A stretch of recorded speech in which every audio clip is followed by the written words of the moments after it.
Donc vous aurez peut-être compris, entendu que je remplace Olivier aujourd'hui. Donc on échange. Olivier, lui, il est de l'autre côté, il est à Cofrane, dans un lieu de culte inhabituel, en tout cas pour lui, à savoir dans un gymnase. Là aussi, on est reconnaissant parce que Dieu, pour cette petite église de Geneviève-sur-Cofrane, qui n'a pas de locaux, Dieu a ouvert une porte et nous avons donc des locaux qui sont bien trop grands, mais qui nous permettent aussi quelque part de penser que Dieu va agir, Dieu va conduire les choses, et même si c'est parfois un peu compliqué, parce qu'il faut tout installer le matin, tout ensuite désinstaller, tout ranger, mais malgré tout, c'est un cadeau que Dieu fait à cette petite communauté. Merci d'ailleurs pour tout ce qui a déjà été fait ce matin, excellente, je dirais, introduction aussi par rapport à ce que je vais partager ce matin, et Gilles, hein, c'est ça? Gilles n'était pas au courant de ce que je vais vous partager. Nous avons chanté un chant, c'était le deuxième, je crois, Dieu Tout-Puissant. Je ne sais pas si vous connaissez l'histoire de ce chant, je vais juste vous rappeler un petit peu d'où il vient. C'est un chant qui date du 19e siècle.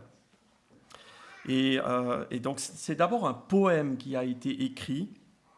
Le texte a été mis en musique sur une mélodie traditionnelle suédoise.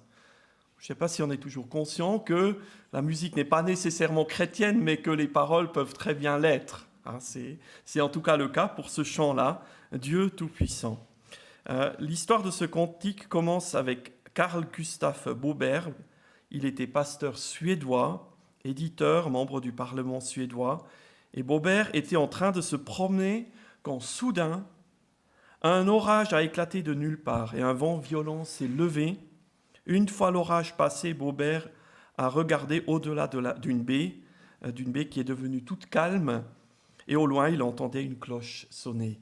Et puis, à partir du psaume 8 et de cet événement, ce sont ces paroles qui se sont formées dans son cœur, et ce poème qui est né et qui plus tard a donc été mis en musique.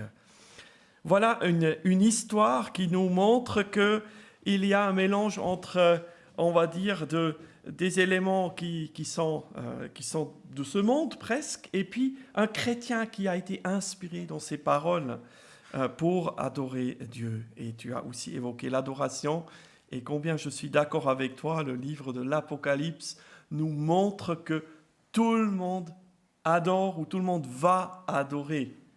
Certains, malheureusement, ils adorent non pas Dieu, mais ils choisissent d'adorer son adversaire. Mais dans l'Apocalypse, nous voyons que Dieu veut qu'il soit adoré. Et ma prière, c'est que Dieu utilise ce que je vais partager en toute simplicité ce matin, sa parole, que cela nous conduise à son adoration.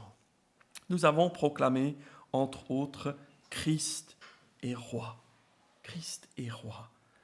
Et nous avons chanté aussi, qui pourrait vivre si Dieu comptait nos péchés? Comment pourrions-nous nous approcher d'un Dieu pur, parfaitement saint, sans défaut, s'il n'y avait pas une solution quelque part? Alors nous venons de la rappeler en prenant ces éléments qui nous parlent de cette vie sacrifiée pour nous, donnée pour nous. Et s'il y a quelqu'un qui mérite vraiment notre adoration, n'est-ce pas ce roi Jésus-Christ? Il est lui aussi, et c'est le thème pour nous ce matin avec un texte que nous allons lire en Matthieu chapitre 9. Il est ce roi qui est en droit de nous demander de choisir. De choisir entre l'ancien et le nouveau. Il est ce roi qui a cette autorité de nous demander de choisir.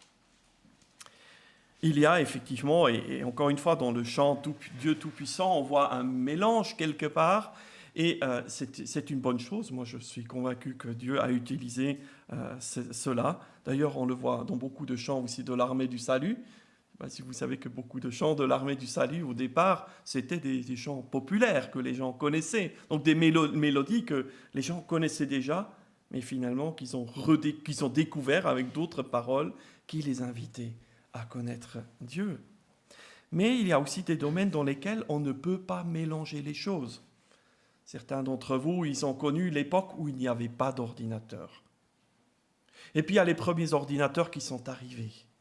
Et pour nous, les plus jeunes, je me considère encore un peu comme jeune, à 50 ans, eh ben, on sait que si aujourd'hui on achète un nouveau logiciel et si on voulait l'utiliser sur les premiers modèles d'ordinateurs, qu'est-ce qui se passe?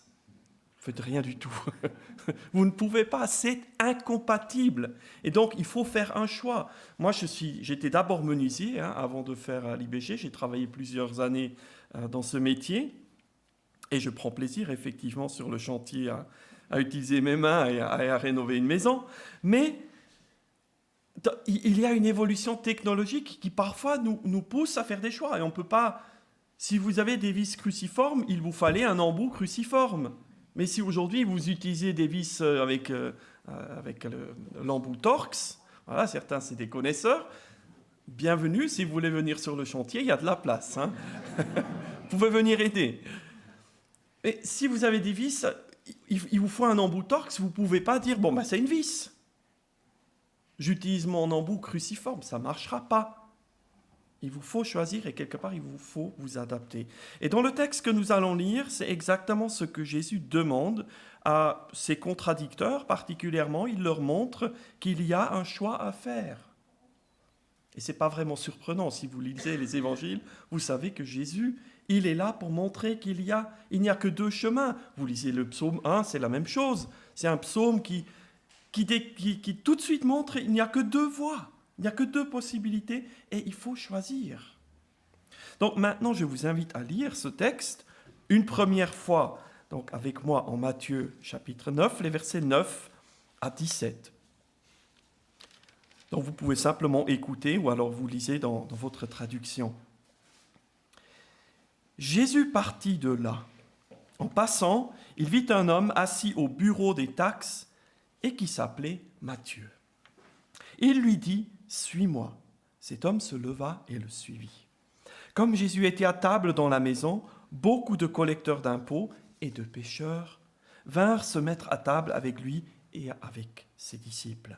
Les pharisiens virent cela et dirent à ses disciples, « Pourquoi votre maître mange-t-il avec les collecteurs d'impôts et les pécheurs ?»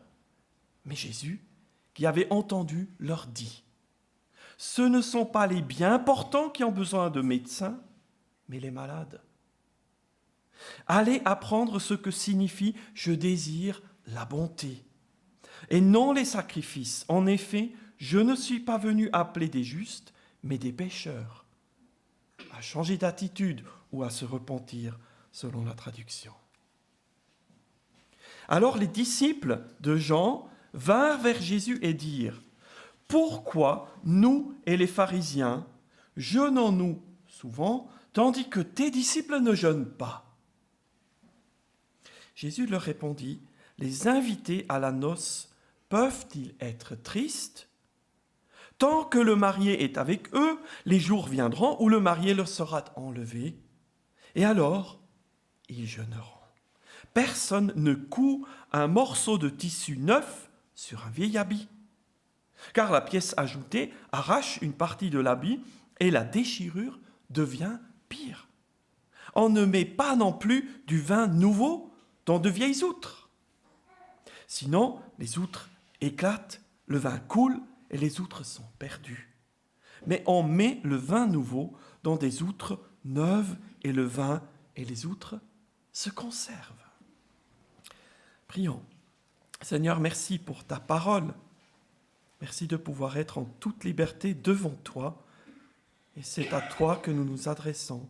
Toi qui es digne de louange, toi qui as toute autorité, qui nous adresse par cette parole aussi des défis, qui veut nous interpeller, nous encourager, nous équiper, nous édifier. Seigneur, merci parce que ta parole, elle est puissante et je te demande d'agir par elle dans nos vies, dans nos cœurs, à la gloire de ton nom. Amen.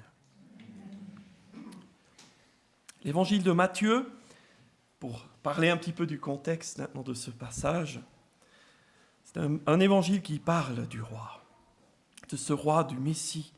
Et les 4 premiers chapitres, nous avons une description du roi avec certains titres que vous pouvez donc lire dans ces 4 premiers chapitres.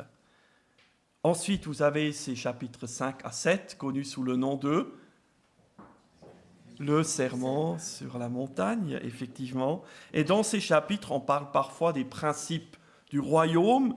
Je pense qu'on peut dire aussi que ce sont les principes du roi. C'est comment Jésus, le roi, il veut que son royaume soit, que nous, ses sujets, ceux qui lui appartiennent, ceux qui sont ses enfants, que nous nous conduisions. Ce ne sont pas des principes qui sont des conditions pour entrer dans le royaume, attention, mais ce sont des principes qui décrivent comment celui qui est entré dans le royaume, qui suit le roi, comment il a vocation à vivre. Quelque part, le roi montre quelles sont les valeurs et les principes de son royaume. Et puis, il y a ces chapitres 8 et 9, donc notre texte se situe au chapitre 9, nous venons de le lire. Et dans ce texte, dans ces 2 chapitres, nous voyons que ce roi que nous connaissons à partir des chapitres 1 à 4, avec ses titres, qui a montré ses principes, les principes de son royaume, que ce roi est aussi un roi qui a le pouvoir d'accomplir, qui a l'autorité d'agir. Un commentateur a dit, si un roi n'a pas le pouvoir d'accomplir quoi que ce soit, à quoi bon tous ses titres et ses principes? C'est pas grand-chose. Et dans ces chapitres, Matthieu, l'auteur, qui est aussi au cœur du texte que nous venons de lire, parce que c'est lui qui est appelé à suivre Jésus, Matthieu relate la manifestation de la puissance du Messie par 10 miracles.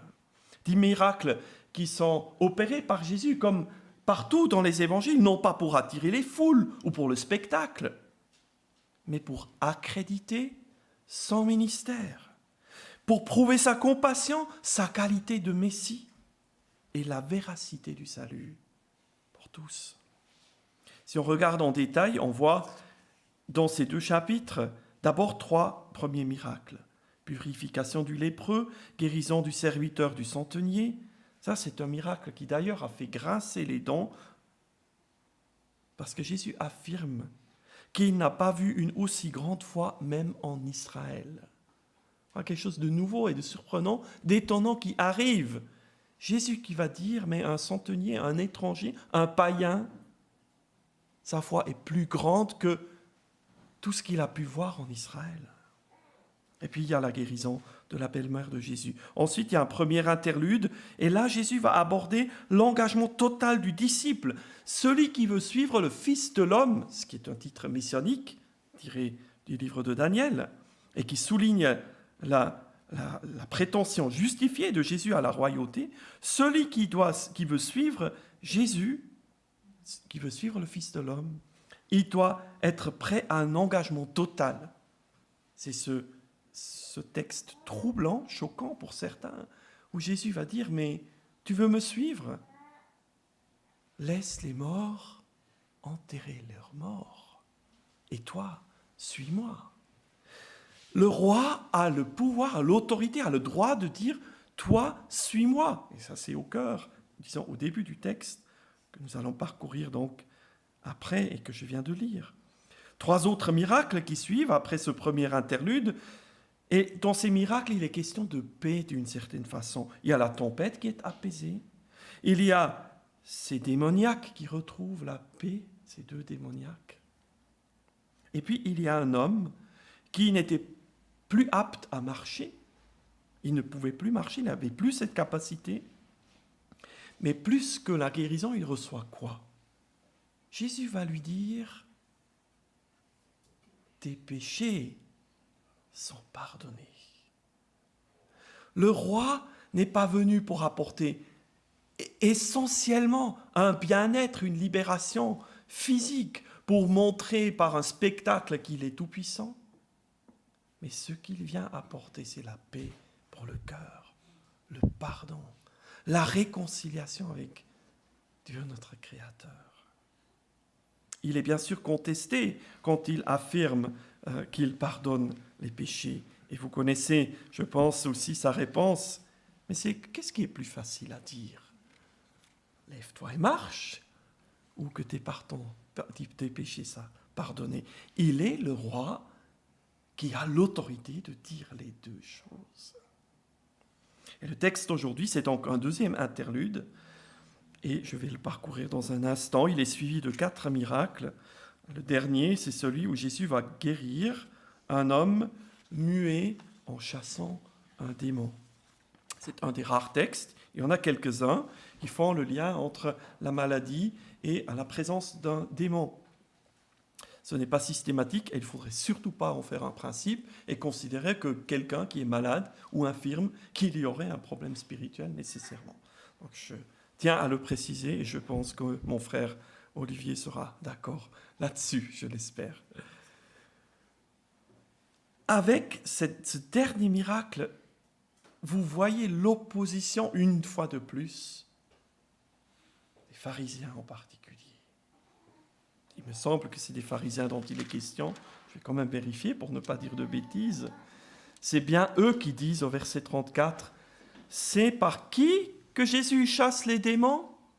Par le prince des démons. » Et Jésus va être triste parce qu'il voit ce peuple qui est comme un peuple sans berger. Parce qu'en réalité, ceux qui étaient censés être les bergers, ils lui étaient opposés. Il ne prenait pas soin du troupeau. Et il va envoyer ensuite ses disciples. Et ça, c'est la transition, donc, après vers le chapitre 10, qui nous parle de la grande mission, du programme du roi pour ses ambassadeurs, pour ses disciples. Alors, j'ai dit dans les chapitres 8 et 9, c'est vraiment la puissance du roi qui se dégage. Et j'aimerais vraiment insister là-dessus, justement avec la fin de ce chapitre 9. J'ai dit que les pharisiens, ils prétendaient que Jésus était en train de chasser les démons par le prince des démons. Jésus va demander à ses disciples de prier, à la fin du chapitre, une prière que nous pouvons prier encore aujourd'hui. Quand il dit « La moisson est grande, il y a peu d'ouvriers, priez donc, quoi ? Priez le maître de la moisson d'envoyer des ouvriers dans sa moisson. » Si vous lisez dans le texte d'origine, ce verset, le dernier verbe donc de ce chapitre, « envoyer », en réalité c'est le même verbe que celui utilisé pour « chasser ». C'est le même verbe utilisé comme pour chasser des démons. C'est donc une action de quelqu'un qui agit avec une force à laquelle la personne qui est concernée ne peut pas résister. Donc ces 2 chapitres se concluent dans notre traduction sur ce verbe « envoyer » qui traduit très faiblement en fait cette réalité-là. Parce que ce n'est pas envoyer dans le sens « ah mais nous on a quelqu'un dans l'église, on le verrait bien que ». Non, c'est envoyer dans le sens « toi tu es le roi, tu as l'autorité et toi désigne en fait. Désigne ceux que tu veux mettre à part pour cette œuvre, pour cette mission particulière. » Il me tenait à cœur, et c'est une longue introduction, j'en suis conscient. Mais ma fille m'a dit, tu peux prêcher 3/4 d'heure au loc, là. Je ne sais pas si elle vous connaît bien, je ne vais pas prendre 3/4 d'heure, mais je vais prendre le temps nécessaire pour maintenant entrer vraiment dans le texte que nous avons lu. Mais avant de le faire, venons de voir le contexte, et il est important. Jésus a autorité, même sur les éléments de la nature. Est-il roi pour toi ? Christ est-il pour chacun de nous ce roi qui a tout pouvoir ? Ou considérons-nous qu'il devrait nous rendre des comptes, comme les pharisiens qui viennent avec une question, ils s'adressent aux disciples, mais c'est Jésus qui va répondre. Mais quelque part, ils exigent que Jésus leur rende des comptes pour sa façon d'agir. Peut-être que dans notre cœur, parfois, il peut y avoir encore de l'orgueil, de la contestation de ce que Dieu fait, de ce que Jésus fait. Peut-être que nous ressemblons parfois, et que Dieu nous le pardonne, à cette argile qui se plaint d'être entre les mains d'un potier tout-puissant, qui a toute autorité, et qui fait de nous ce qu'il veut, qui a ce droit. Regardons maintenant donc l'appel de ce roi. D'abord, la première chose que je voudrais ici souligner, et c'est au chapitre 9, donc verset 9, ce roi appelle souverainement et avec autorité. Suis-moi, c'est pas très long. Mais qui a cette autorité? Est-ce que moi j'ai cette autorité? Est-ce que moi je peux exiger que ceux qui sont maintenant au dernier rang là, je peux le dire, vous venez là devant, vous asseyez au premier rang? Non, je n'ai pas cette autorité là, et pourtant c'est rien de très compliqué. Mais Jésus a une autorité qui dépasse notre autorité. Et il agit souverainement. Il appelle ceux qui étaient rejetés par la société. Il appelle ici des pécheurs, et ça c'est le deuxième point que je vais aborder. Il n'a pas de compte à rendre à qui que ce soit.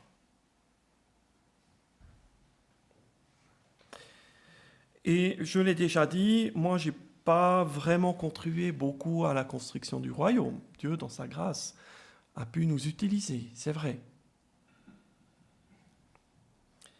Mais j'étais souvent spectateur.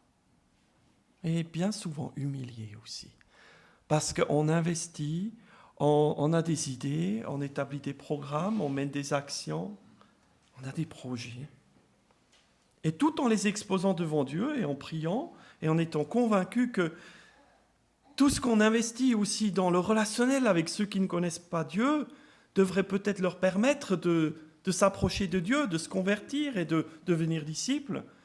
Eh bien souvent nous avons fait des choses et puis ceux qui sont venus, et parfois ceux qui se sont convertis, ils ne venaient pas de ce côté-là, mais ils venaient, on ne savait même pas trop d'où. Parce que c'est Dieu qui appelle souverainement et avec autorité. Parce que c'est lui qui conduit les choses. Oui, Dieu conduit vers lui au salut et dans l'Église des personnes auxquelles nous n'avons peut-être pas pensé. Et peut-être, et ça c'est la difficulté ici des pharisiens, peut-être que certains semblent pour nous perdus pour toujours, trop malades. Impossible que Dieu puisse faire d'eux des disciples, voire même des piliers dans son Église. Mais le roi, et c'est donc le deuxième point que je souligne ici, le roi qui appelle souverainement et avec autorité, le roi cherche les perdus, les malades. Ce plombier qui travaille actuellement chez nous, assez jeune, il est très loin de Dieu, en tout cas à ma connaissance. Il peut m'effrayer. Il peut m'effrayer humainement parlant. Il est tatoué jusqu'au cou, littéralement. Et puis quand il a enlevé sa veste et puis qu'il était en t-shirt sur le chantier, on voyait bien que ce n'était pas que le cou. Mais qui serais-je pour considérer que cet homme ne pourrait pas devenir un disciple du Seigneur? Dieu est souverain et Dieu aime ceux qui sont perdus. Ici, et c'est intéressant et je le souligne, il est question des justes. Jésus dit, je ne suis pas appelé des justes, mais des pécheurs.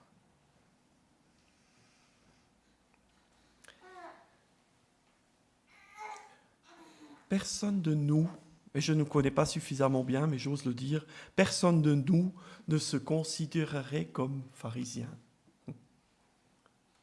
Mais j'ose croire, en tout cas en regardant de mon propre cœur, que plus souvent que nous l'imaginons, il y a de l'autosatisfaction, de l'auto-justification dans notre cœur.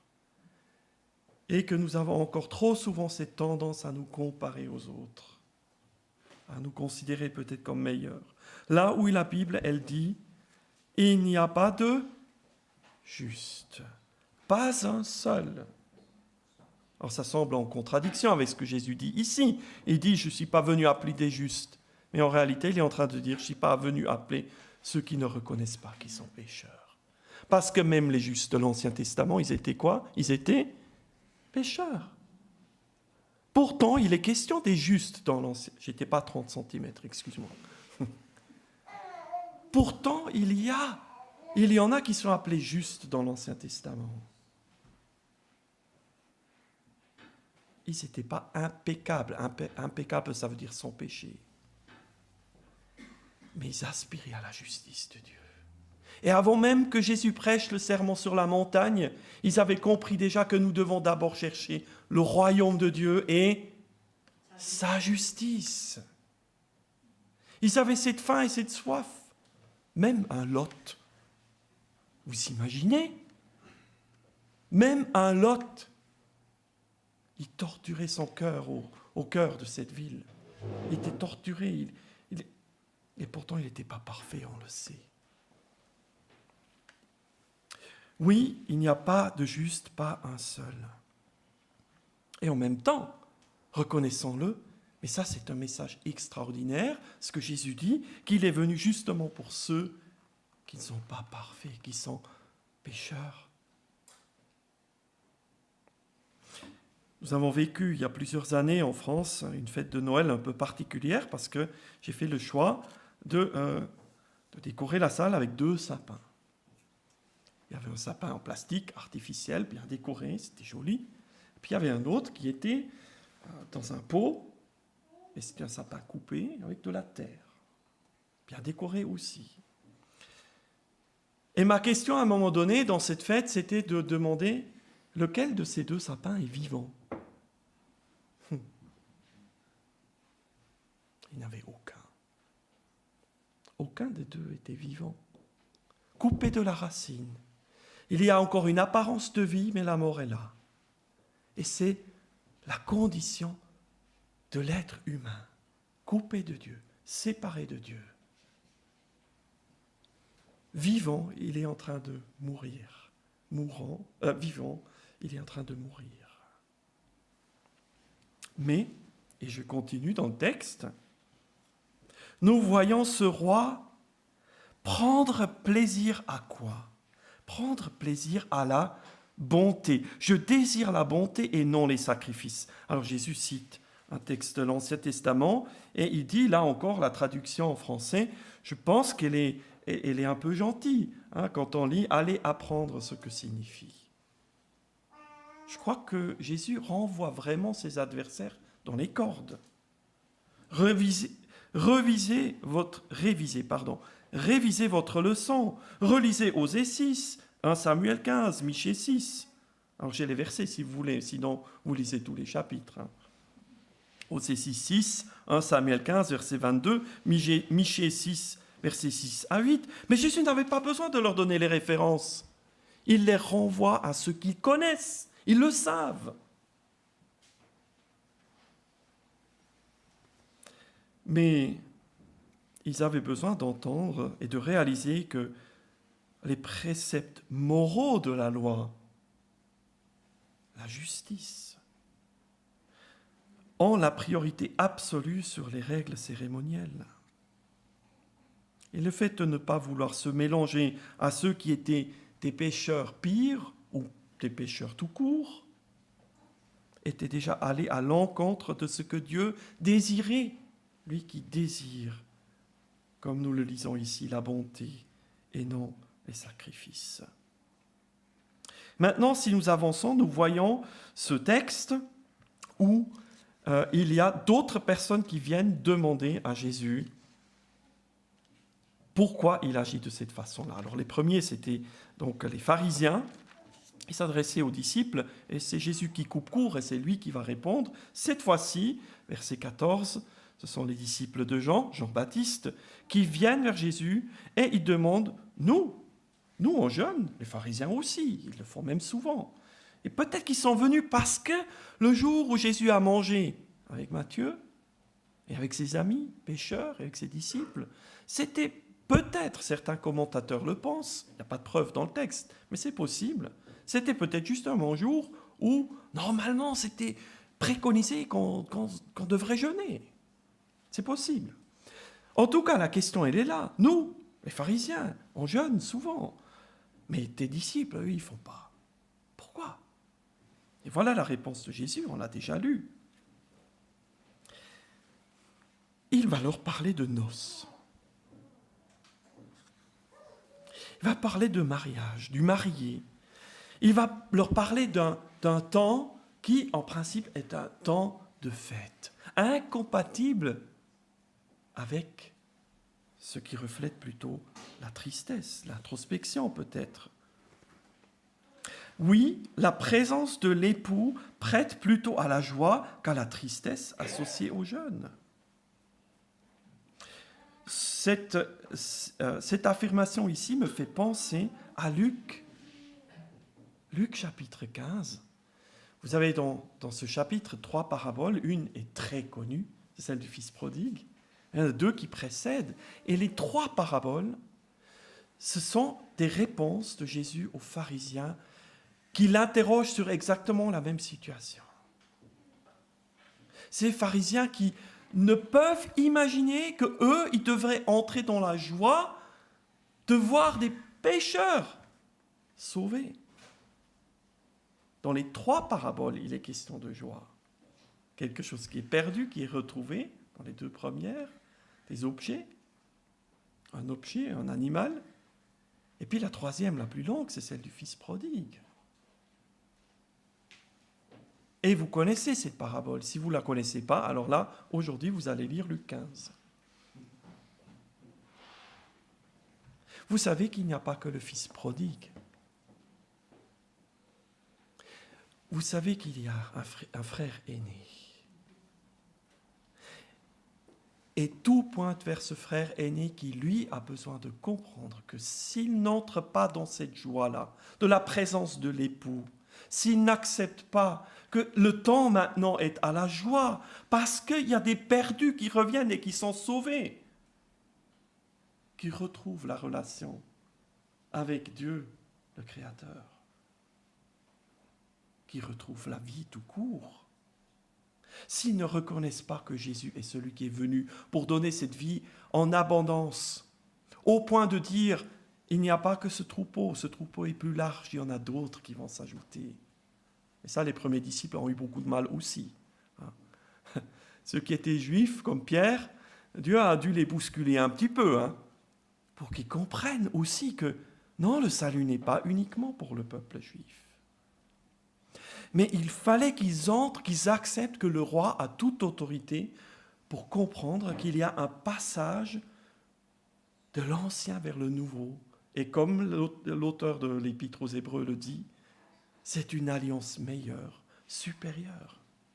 C'est quelque chose qui doit être reconnu, que le roi est venu annoncer quelque chose qui ne va pas remplacer tout, parce qu'il y a aussi certaines continuités entre l'ancienne et la nouvelle alliance, mais quelque chose qui va être supérieur. Et le roi, 3e élément que je souligne, non, c'est déjà le 4e en fait, le roi doit donc être respecté. C'est ce que Jésus dit ici à ses interlocuteurs. Mais ne faites pas de reproches à ceux qui sont aujourd'hui avec moi et qui font la fête. Parce que c'est un moment de joie. Le roi est là, l'époux est là. Cela me fait penser d'ailleurs aussi à Ecclésiaste 3, qui dit qu'il y a un temps pour tout. Et qu'il faut reconnaître aussi les saisons. Et du coup, savoir se réjouir quand le roi nous dit « Mais réjouissez-vous !» D'une certaine façon, entrez dans la danse. Et j'arrive donc maintenant à la fin. Quelqu'un a dit une fois « Tu peux penser connaître Jésus, mais il est bien plus que cela. »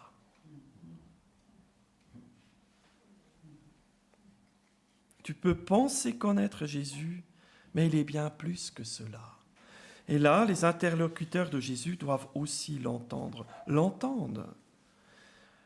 Versets 16 et 17, que je vais donc commenter brièvement, nous montrent vraiment qu'il y a une incompatibilité, non pas entre ce que Dieu a révélé dans l'Ancien Testament, mais ce que l'homme en a fait, entre cette religiosité ancienne qui finalement éloignait et empêchait les gens véritablement de connaître la joie de l'Évangile, et ce royaume qui arrivait. Vous imaginez un instant, alors je ne sais pas si parmi vous, il y en a certains encore qui comprennent bien le verset 16, avec le vieil habit, un tissu neuf, on peut quand même, avec du bon sens, on peut dire, ben oui, je comprends, c'est incompatible, c'est du bon sens, on ne fait pas ça. De la même façon que vous ne prendriez pas un logiciel d'un vieil ordinateur, je vais inverser l'image, et vous le faites tourner sur un nouveau. Ok, peut-être que ça marcherait encore, mais à la limite, vous allez importer des virus ou que sais-je. Mais en tout cas, ça ne se fait pas. Et dans l'autre sens, ça ne marche pas. Vous n'allez pas, si vous êtes collecteur de vieilles voitures, vous avez une belle voiture, c'est quoi moi, je ne connais pas les vieilles voitures, à part peut-être les 2 chevaux, mais pour certains, ce n'est pas une vieille voiture. Il y en a encore beaucoup plus vieilles. Mais vous n'allez pas retaper une voiture comme ça. Et c'est magnifique quand une voiture est retapée comme ça. C'est beau. Vous n'avez pas à investir une fortune là-dedans pour à la fin mettre un moteur d'une Bugatti Chiron qui va pousser à 400 km/h. Vous voyez ce que je veux dire? Vous voyez ce que Jésus est en train de dire ici? Vous ne pouvez pas mélanger ces deux choses. Vous prenez un embout Torx, vous voulez visser une vis cruciforme, c'est l'embout qui va se casser à la vis aussi. Ça ne marche pas. Là, il est question d'un choix.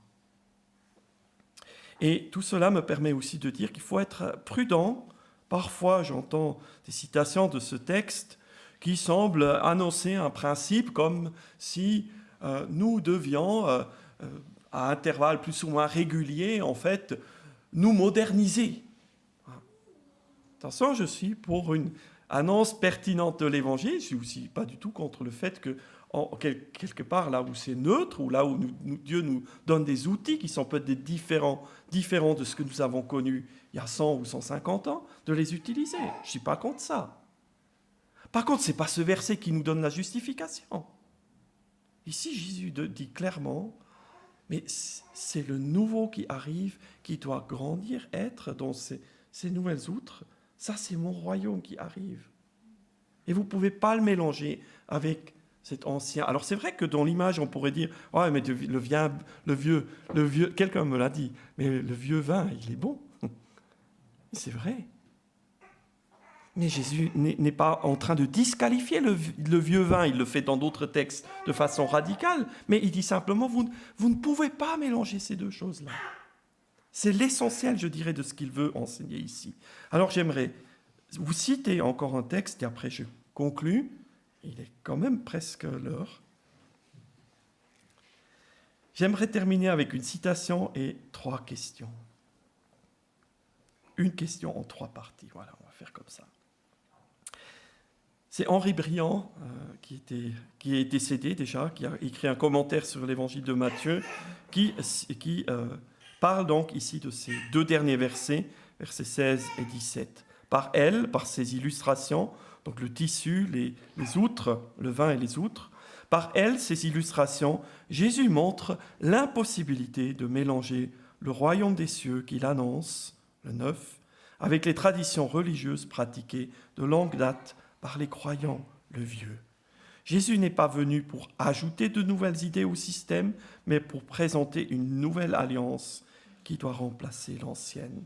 Toute tentative de les raccommoder ensemble est vouée à l'échec et risque de détruire les deux. De même, aujourd'hui, nous devons éviter les systèmes qui cherchent à mettre le chrétien de nouveau sous l'obligation de la loi ou des ordonnances humaines. Citation, ici, vous pouvez lire Colossiens 2, versets 20 à 23. La personne qui vient à Jésus-Christ devient une nouvelle créature, les choses anciennes sont passées. Il n'est pas question alors de greffer cette nouvelle vie sur une manière de vivre du passé. Ce mélange ne peut qu'avoir un résultat négatif. Alors j'arrive à la conclusion. Avec, comme j'ai dit, une question en 3 parties et un constat encore. Essayez de vous mettre à la place de Matthieu. Il a rédigé ce texte et il a entendu aussi Jésus plus tard, quand Jésus parlait de ces 2 hommes qui allaient au temple pour prier. Luc 18, encore une référence à noter et à lire. Luc 18. 2 hommes qui vont au temple pour prier et chacun commence sa prière par « Ô Dieu ». Ô Dieu. Il y a le pharisien et il y a un péager, un collecteur d'impôts. Et moi, si je me mets à la place de Matthieu, je me dis, mon cœur, il devait battre la chamade, là. Mon cœur, je devais être dans la joie. Pourquoi ? Parce que Jésus dit quoi ? Le pharisien, sa prière qui commence par « Ô Dieu », c'est une prière, ça marche qu'en français, c'est une prière odieuse. C'est une prière odieuse à laquelle Dieu ne répond pas. Parce que c'est une prière d'autosatisfaction, de quelqu'un qui se considère comme juste, comme mieux que les autres. Mais le péager, Luc 18, je n'ai pas le verset en tête, mais vous trouverez, le péager, il va simplement dire « Ô Dieu, aie pitié de moi, pécheur ». Et Jésus déclare, il est rentré, ce dernier est rentré chez lui, déclaré juste. D'où l'importance. J'arrive à la question 3 parties. Il y a un appel dans ce texte. Savons-nous nous reconnaître comme pécheurs ? Savons-nous reconnaître qu'il y a quelque chose que la Bible appelle la dépravation totale ? Certains chants même du passé passent à côté de l'essentiel. Le péché ne vient pas faire des taches sur notre cœur. Le cœur est de pierre. Le cœur est mort. Nous sommes morts spirituellement. Pensez à cela. Ça, c'est notre nature déchue. Déchéance totale, dépravation. Ce sont des mots que l'Église n'a pas le droit d'oublier et dont l'annonce de l'Évangile, avec patience, avec douceur, avec grâce, nous devons rappeler cette perdition totale de l'être humain. Donc il y a ici un appel à nous de le reconnaître et un encouragement peut-être aussi d'être clair dans l'annonce de l'Évangile, mais aussi un encouragement parce que c'est beau de voir que Dieu sauve même ceux qui ne le cherchent pas. Extraordinaire. Et puis peut-être dernièrement, il y a une mise en garde. Chacun de nous d'y réfléchir. Est-ce que nous avons compris ? Et je cite encore une fois, il n'est pas question de greffer cette nouvelle vie sur une manière de vivre du passé. Et j'ajouterai sur une façon de penser du passé. Et certains d'entre vous, probablement, sont sortis d'un système religieux que nous n'avons pas toujours remis en question jusqu'au bout. Et certaines croyances que nous avons aujourd'hui, certaines convictions qui nous animent et qui parfois après nous dépriment, viennent de ce qui nous a marqués. Et que Dieu nous aide à faire le tri et à reconnaître que nous avons aussi encore peut-être une petite part parfois de pharisiens en nous.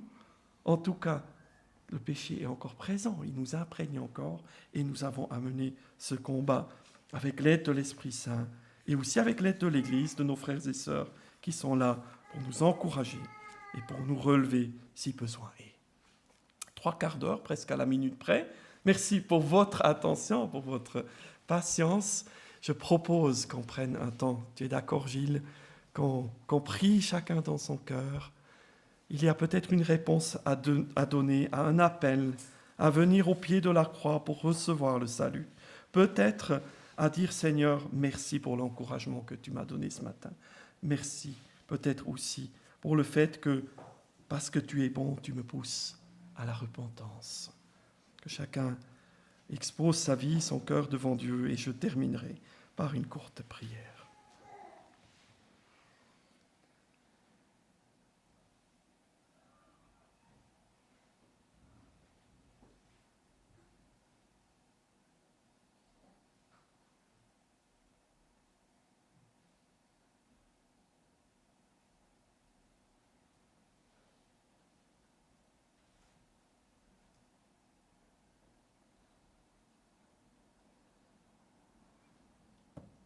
Oui, Dieu notre Père, nous te disons vraiment toute notre reconnaissance, toi qui es le Créateur Tout-Puissant. Qu'est-ce que l'homme ? Dit l'auteur du psaume 8. Et pourtant, tu t'es abaissé, tu t'es fait homme, et en Jésus-Christ, tu compatis à nos faiblesses. Tu connais notre souffrance et surtout, Seigneur, tu comprends les tentations de ce monde. Merci d'être si près de nous. Merci d'avoir accepté de revêtir cette humanité au point de te sacrifier à notre place pour que nous puissions avoir la vie éternelle. Merci pour l'assistance de ton Esprit qui veut nous conduire dans cette vie nouvelle. Ma prière ce matin, Seigneur, que nous puissions l'accepter, cette vie, pour ceux qui peut-être ne l'ont jamais fait. Plier nos genoux devant toi, pour t'adorer, peut-être une toute première fois, pour te dire merci pour la vie éternelle, pour cette nouvelle vie que tu accordes par la foi en Jésus-Christ à quiconque croit. Seigneur, merci pour cette réalité, que nous puissions entrer dans cette fête et que ton esprit agisse dans nos vies au point de nous purifier, d'enlever aussi tout ce qui relève de l'ancien et ce qui nous empêche peut-être de te connaître tel que tu es vraiment. Merci pour le privilège d'avoir été ici ce matin. Merci pour mes frères et sœurs, pour cette Église. Je veux la bénir en ton nom. Seigneur, conduis-la plus loin, conduis chacun individuellement plus loin dans sa relation avec toi. Que notre amour grandisse les uns pour les autres, que nous puissions te servir entre nous, mais aussi dans ce monde, en partageant cet évangile glorieux avant ton retour, Seigneur, jusqu'à ce que tu viennes. Amen.